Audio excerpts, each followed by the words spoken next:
Thank you for introduction. So this is joint work with Martin, and I'll be talking about combinatorial auctions and exchanges today. So very complex non-convex market. So we're dealing with indivisible goods. So we have multiple buyers, multiple sellers, and we have very complex valuations over bundles of objects. They can be sub-additive, they can be super additive. So whatever you want in there and whatever other constraints you might have in there, and we want to find an allocation. So as a market designer for these markets, so we have two objectives. So first, we want to determine an allocation which maximizes the gains from trade, which often involves solving such an NP-hard optimization problem. And the second thing is, we want to determine some payments in order to have this outcome that we come up with stable, so that there is no bidder, no buyer, no seller that want to deviate from the outcome that we have, right? So, and one very important condition and one very important constraints, especially on the payments, are budget constraints, which are quite common in practice, right? So whenever you want to buy something, there's some kind of budget you can't go over. So either it comes from financials or whether your credit rating isn't high enough to raise infinite funds.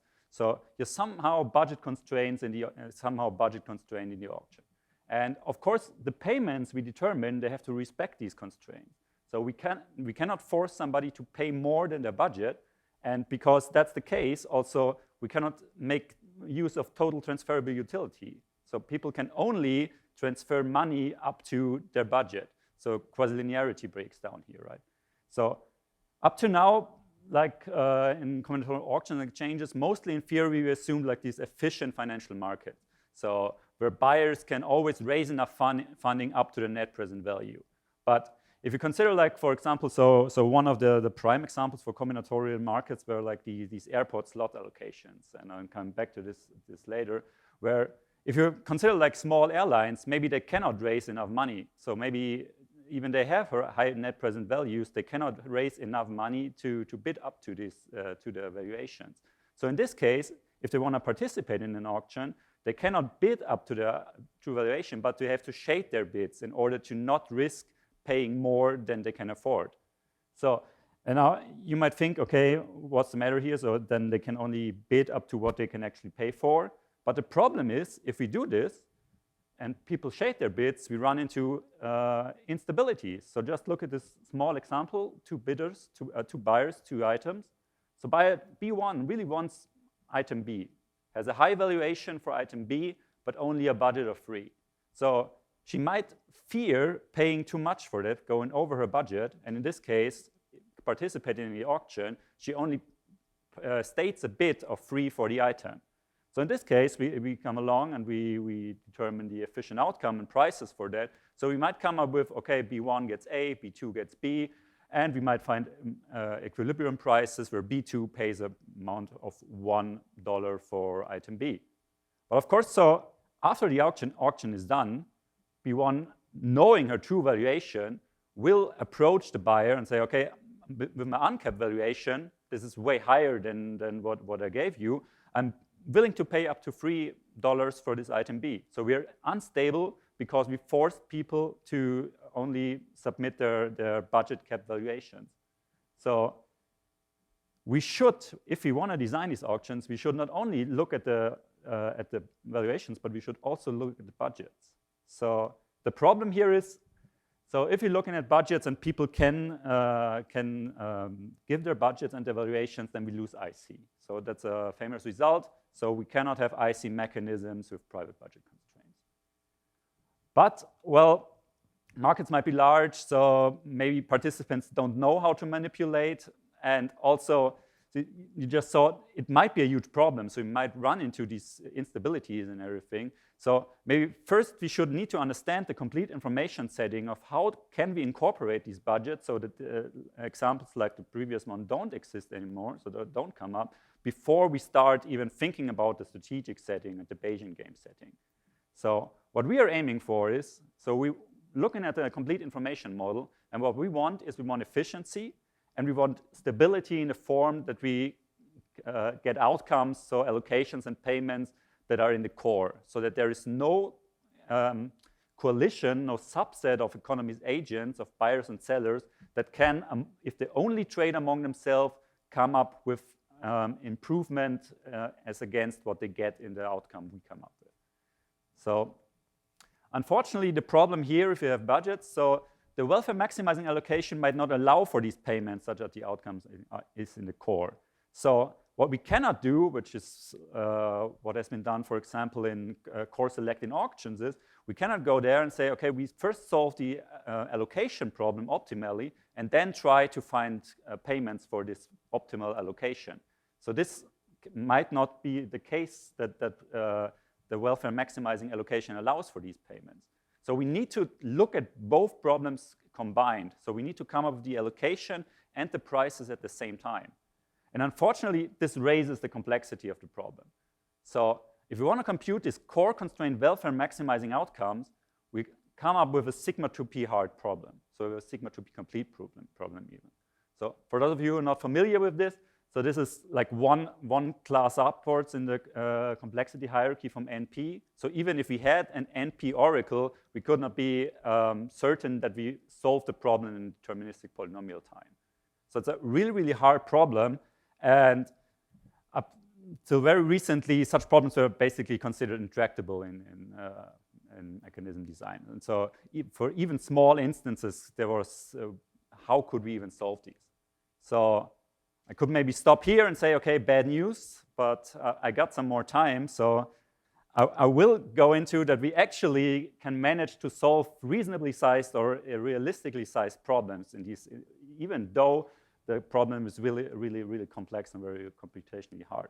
So what we do is, so we do bilevel programming, come to that in a minute, where we want to maximize the welfare in the upper level, and in the lower level, we consider that all of the coalitions that could deviate against the upper level solution, and these blocking coalitions, they help us to find payments and the maximal welfare allocation against which no one can collide anymore.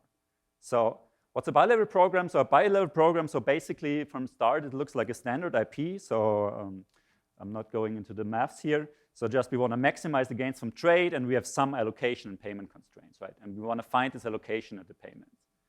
And we want to find allocations and payments so that the minimum gain of any member of a blocking coalition should not exceed 0. So if we find any coalition that could trade among themselves, they should not be able to gain from that. And how we do this is, so this has another constraint here, and the constraint is another optimization problem. And in this optimization problem, the coalitions, they try to find allocations with which they can improve upon the upper level solution which we come up with. So it looks like this. So in the lower level, they're maximizing this deviation, this minimal gain of any member of the blocking coalition, calculated by just, okay, who's in the coalition? And if somebody's in the coalition, we look, okay, what's the payoff in the lower level that they come up with, minus the payoff in the upper level, and then we trying to maximize the minimum gain of any member of this coalition. And of course, they trade among each other, so they also have to fulfill all these allocation and pricing constraints. But if they manage to, if they get a positive deviation, then as we saw on the previous slide, then this is infeasible for our problem. So we want to find upper level allocations and prices such that no matter what happens in the lower level, the D can never exceed 0.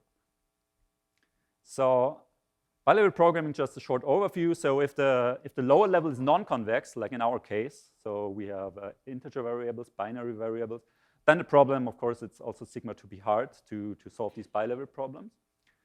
If the lower level does not contain any integer variables, then we can just use the optimality conditions of the lower level problem, right? So we can use, for example, KKT conditions, write them into the upper level, and we get a single level reformulation where these are just constraints, and we can solve an IP again.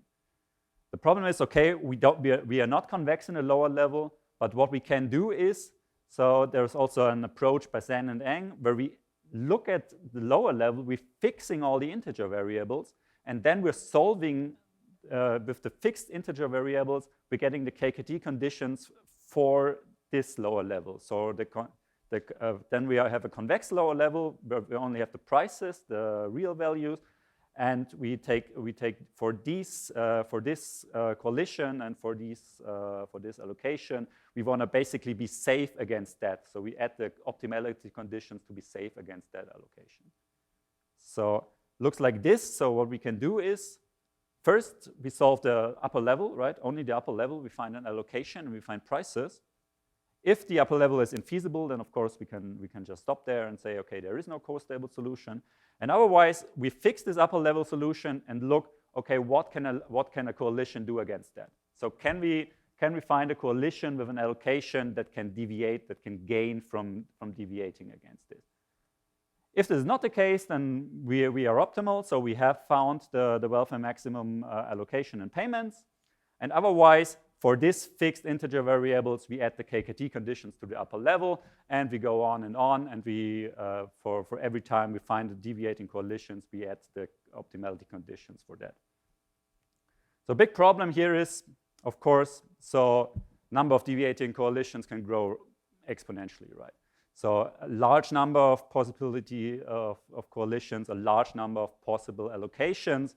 So maybe we can restrict this a bit. And so in practice, maybe we can just say, okay, let's be stable against the smaller number of participants. So because, well, for them it's hard as well, right? For them to find a deviating coalition, for them to find better allocations, it might also be a hard problem for them.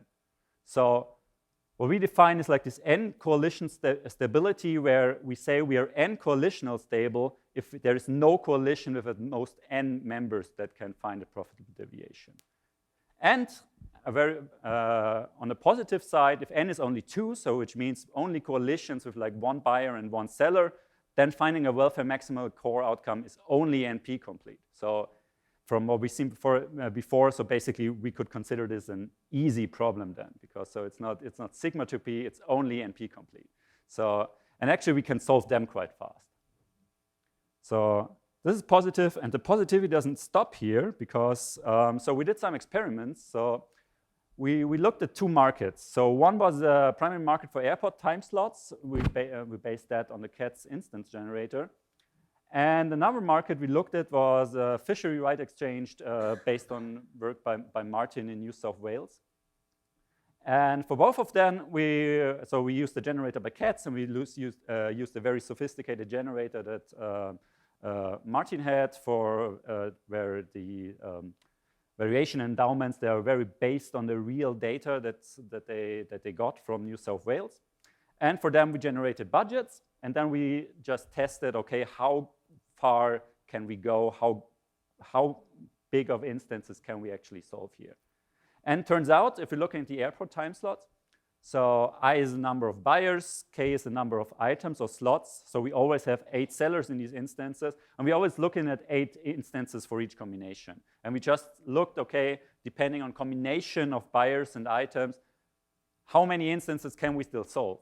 And we see here, so for example, if we're going up like even with 50 buyers, 40 items, we can still solve like 5 instances. So we tried this, so we gave it a 10-minute time limit to see what is feasible in a pretty quick time. How far can we even go in that time? And we see here we can solve like these rather large instances even with like 50 airlines to full core stability. And we see if we restrict the core a bit, so if we say, okay, 5 coalitional stable or 3 coalitional stable, we can actually solve all of them. So we see here, even with 50 buyers, 80 items, we see, okay, if we only want stability against coalitions of size 5, then we can actually, so we can do that pretty efficiently. And so now we can say, okay, how often will 6 buyers come together and find a deviating coalition, right? For the fishery rights, it was a bit different. So we have we have an OR bidding language for the buyers here, and they wanna buy shares, and so that was generated by this framework built on the actual data in New South Wales.